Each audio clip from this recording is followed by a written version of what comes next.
नमस्कार, टुडे न्यूजमा यहाँलाई स्वागत छ। म सरुलामा। न्यूज सुरु गरौं। प्रतिनिधि सभाको बैठक आज फेरि बस्दै गरेको सम्बन्धी प्रसंगबाट। प्रतिनिधि सभा पुनर्स्थापना पछिको दोस्रो बैठक आज बुधबार बस्दैछ। गत आइतबार बसेको पहिलो बैठक प्रतिपक्षको विरोधपछि स्थगित भएको थियो।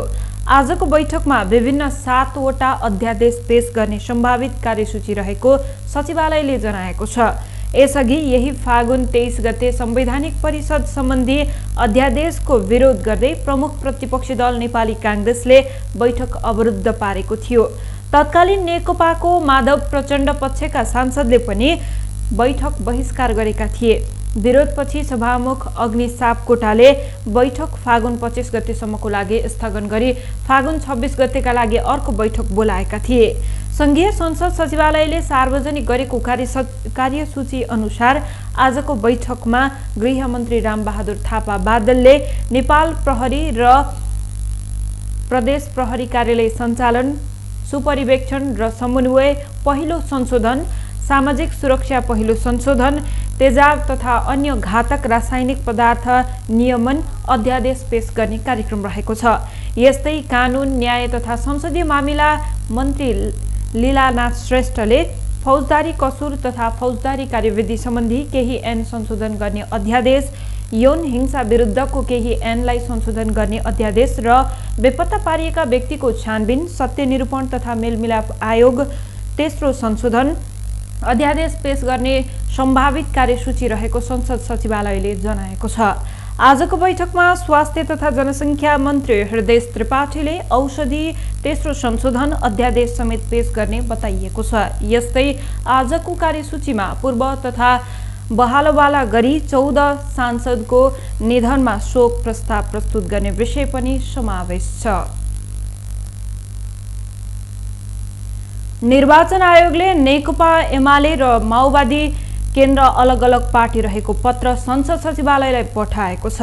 पत्र संसद सचिवालयलाई प्राप्त भएसँगै प्रतिनिधि सभामा आजदेखि एमाले र माओवादी केन्द्रको नाममा सांसदले प्रतिनिधित्व गर्नेछन्। तर माओवादी केन्द्रले सरकारलाई दिएको समर्थन फिर्ता नलिएकाले संसद बैठकमा एमाले र माओवादी केन्द्रका सांसदहरू सत्ता पक्षकै लहरमा बस्ने संसद सचिवालयका प्रवक्ता रोजनाथ पाण्डेले बताउनु भएको छ। निर्वाचन आयोगको पत्र बमोजिम अब एमाले र माओवादी केन्द्रका सांसदको बस्ने सिट व्यवस्थापन मिलाइने र अहिले माओवादी केन्द्रले सरकारको समर्थन फिर्ता नगरेकाले आज सत्ता पक्षकै अर्को लहरमा बस्ने प्रवक्ता पाण्डेको भनाइ छ। निजगढ नगरपालिका 9 बुद्धचोकका एकजनालाई हत्या गर्नेलाई प्रहरीले पक्राउ गरेका छन्। निजगढ नगरपालिका 18 का कालु भनिने रोहित शर्मालाई चक्कु प्रहार गरी घाँटी रेटी हत्या गर्ने व्यक्तिलाई प्रहरीले सार्वजनिक गरेका छन्। जिल्ला प्रहरी कार्यालयले मंगलबार पत्रकार सम्मेलन गरी शर्माको हत्यारा चन्द्रपुर नगरपालिका 4 घर भई निजगढ बुद्धचोकमा घर बनाई बसोबास गरिरहेका अरुण कुमार शाहलाई सार्वजनिक गरिएको हो। शर्मा एक्लै घरमा सुतिरहेको अवस्थामा अरुणले चक्कु प्रहार गरी घाँटी रेटी हत्या गरेको स्वयंले स्वीकार गरिसकेको पत्रकार सम्मेलनमा प्रहरी उपरीक्षक दिपेन्द्र शाहीले जानकारी दिनुभएको छ। पुरानो रिसिभी र लागु औषध सेवन गर्दा पटक पटक झगडा हुने गरेको हुँदा एवं मृतकले सधैँ अपमानित गर्दै पेस्तोलले मारिदिन्छु भन्दै धम्की दिएको हुँदा आफूले शर्मालाई मारेको अरुणले प्रहरीलाई बयान दिइसकेको प्रहरी उपरीक्षक शाहीले जानकारी दिनुभएको छ। घटनामा प्रयोग गरिएको कपडाहरू, पाइन्ट, ज्याकेट अरुणको चन्द्रपुरमा रहेको घरमा पाउनुका साथसाथै प्रयोग गरेको चक्कु, मोटरसाइकल समेत बरामद भएपछि उनलाई उनकै किराना पसलबाट नै पक्राउ गरिएको प्रहरी प्रवक्ता गौतम मिश्रले जानकारी दिनुभएको छ। फागुन 24 गतेदेखि शर्माको घरमा बसिरहेका अरुणले फागुन 25 गते बिहान 4 बजेको समयमा हत्या गरी चन्द्रपुरमा गई हत्यामा प्रयोग गरिएको सबै कपडाहरू फुकाली आफ्नो किराना पसलमा बसिरहेको अवस्थामा नै पक्राउ गरिएको थियो। प्रवक्ता मिश्रले भने निजलाई कर्तव्य ज्यान सम्बन्धी मुद्दामा थप अनुसन्धान भइरहेको प्रहरीले जनाएको छ। शाहले रिसिभीका कारण हत्या गरेको भनिए पनि हत्याको कारण के हो भन्ने अझै खुल्न बाँकी रहेको प्रहरी प्रवक्ता मिश्रको कथन रहेको छ। जनकपुर धामको राम जानकी हस्पिटलले पुनः एक अति विपन्न गरिब परिवारलाई उद्धार गरेको छ। हस्पिटलले नाजुक अवस्थामा रहेको बच्चालाई गरेको उपचार बापतको सम्पूर्ण रकम अभिभावकले तिर्न नसक्दा उनलाई निशुल्क डिस्चार्ज गरी उद्धार गरेको हो। अस्पतालले मंगलबार गरेको पत्रकार सम्मेलनमा जानकारी दिँदै अस्पतालका फाउन्डर विकास चन्द्र गुप्ताले 70,000 भन्दा बढी रहेको बच्चाको उपचार खर्च अभिभावकले तिर्न नसक्ने अवस्थामा रहेको र उनले आफू गरिब भएकोले शुल्क मिनाहा गरिदिन अनुरोध गरेपछि बोर्डको बैठकले उपचारमा लाग्ने सम्पूर्ण खर्च मिनाहा गरेको बताएका छन्। धनुषाको विदेह नगरपालिका वडा नम्बर 3 कर्माही टोलमा बजरंगी ठाकुरले शुक्रबार निकै नै नाजुक अवस्थामा रहेको आफ्नो 1 वर्षीय बच्चा भरोसी ठाकुरलाई राम जानकी हस्पिटलमा भर्ना गराएका थिए। अस्पतालले बच्चाको अवस्था हेरेर तुरुन्त एनआईसीयूमा भर्ना गरेको थियो। अस्पतालका फाउन्डर गुप्ताका अनुसार कोल्ड फिभर, ब्रेथिङ फास्ट र चेस्टमा खराबीका कारण चिकित्सक अवस्थामा रहेको बच्चालाई अस्पतालमा कार्यरत चिकित्सकहरूले लगातार उपचार गरेपछि मंगलबार बच्चाको अवस्थामा सुधार भएपछि बच्चालाई पेडियो वार्डमा लगिएको छ। यता बच्चाको अवस्था सुधार भएपछि अस्पतालको बिल चुक्ता गर्नको लागि बच्चाका अभिभावक ठाकुरलाई भन्दा उनले आफू निकै नै गरिब रहेको र यति रकम तिर्न नसक्ने र यसका लागि अस्पतालको तर्फबाट पहल गरिदिनको लागि भनेपछि अस्पतालको बोर्ड बैठकले बच्चामा लागेको सम्पूर्ण उपचार खर्च मिनाहा गरिदिएको छ। राम जानकी हस्पिटलले यसभन्दा पहिले पनि गरिब तथा अति विपन्न परिवारलाई निशुल्क उपचार गर्दै आइरहेको छ। राष्ट्रिय परीक्षा बोर्डले कक्षा 12 को परीक्षा तालिका सार्वजनिक गरेको छ। परीक्षा आगामी जेठ 26 गतेदेखि सुरु हुनेछ। तालिका अनुसार पहिलो दिन अनिवार्य अंग्रेजी विषयको परीक्षा हुनेछ। जेठ 27 गते ऐच्छिक नेपाली, भूगोल, कम्प्युटर साइन्स लगायतको विषयको परीक्षा हुनेछ।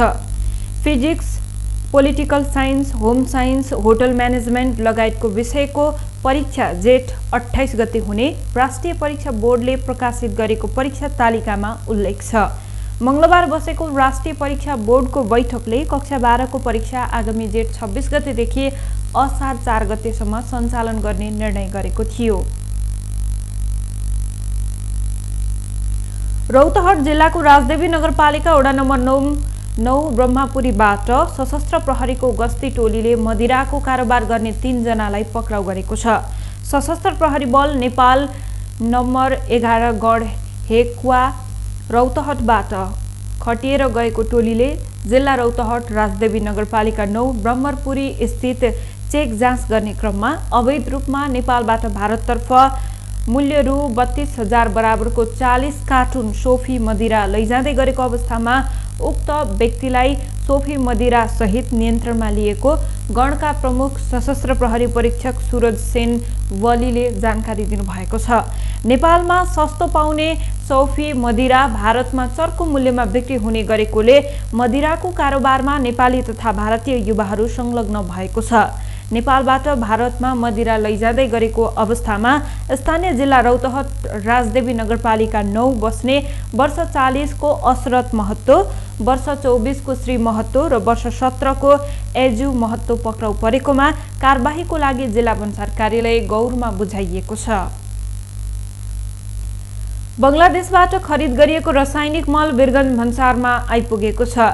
रासायनिक मल खरिदको जिम्मा पाएको सरकारी कृषि सामग्री कम्पनीका अनुसार पहिलो चरणमा 2500 टन मल भन्सार आइपुगेको हो। भन्सारमा आइपुगेको रासायनिक मल भन्सार पास गरी कम्पनीको भण्डारणमा लैजाने काम भइरहेको छ। नेपाल सरकार र बंगलादेश सरकार G2G सम्झौता अनुसारको पहिलो चरणको रासायनिक मल नेपाल आइपुगेको हो। बंगलादेशबाट खरिद गरिएको 50,000 मेट्रिक टन रासायनिक मल मध्ये पहिलो चरणमा कोलकातामा 22,500 टन रासायनिक मल ल्याइएको कम्पनीका प्रबन्ध सञ्चालक नेत्र बहादुर भण्डारीले जानकारी दिनुभयो। उहाँका अनुसार कोलकाताबाट मल रेल तथा ट्रक मार्फत नेपालमा ल्याइनेछ। गएको बिहीबार कोलकाताबाट 6 ट्रकमा 250 टन मल विराटनगरको लागि ल्याइएको उहाँले जानकारी दिनुभएको छ। यसैगरी आज पुनः रेलमा 2500 टन मल नेपालको लागि हिँडिसकेको छ। रेल तथा ट्रक मार्फत आउने मल कृषि सामग्री कम्पनीको विराटनगर, वीरगञ्ज र भैरहवामा रहेको गोदाममा राखिने कम्पनीले जनाएको छ। कृषि सामग्री कम्पनीबाट रासायनिक मल खरिदको अन्तिम सम्झौता अनुसार बङ्गलादेशसँग प्रति मेट्रिक टन $18 सम्झौता भएको हो। G2G मार्फत मल ल्याउन गएको कार्तिक 24 गते बसेको मन्त्री परिषदको बैठकले कृषि तथा पशुपक्षी विकास मन्त्रालयलाई स्वीकृति दिएको थियो। बुधबार नेपाली बजारमा सुनको भाव प्रति तोला 600 रुपैयाँले बढेको छ। मंगलबार छापावाला सुन प्रति तोला 85,600 रुपैयाँमा कारोबार भएको थियो। आज 86,200 रुपैयाँमा कारोबार भइरहेको छ। त्यसैगरी तेजाबी सुन प्रति तोला 85,750 रुपैयाँमा कारोबार भइरहेको छ। नेपाल सुन चाँदी व्यवसायी महासंघका अनुसार बुधबार प्रति तोला चाँदी 1,270 रुपैयाँ निर्धारण गरिएको छ। मंगलबार प्रति तोला 1,255 रुपैयाँमा कारोबार भएको थियो। हवस् त, यसका साथै टुडे न्यूज अहिलेलाई सकियो। हाम्रो अर्को बुलेटिन लिएर पुनः उपस्थित हुने नै छौं। टिभी टुडे हेर्दै गर्नुहोला। नमस्कार।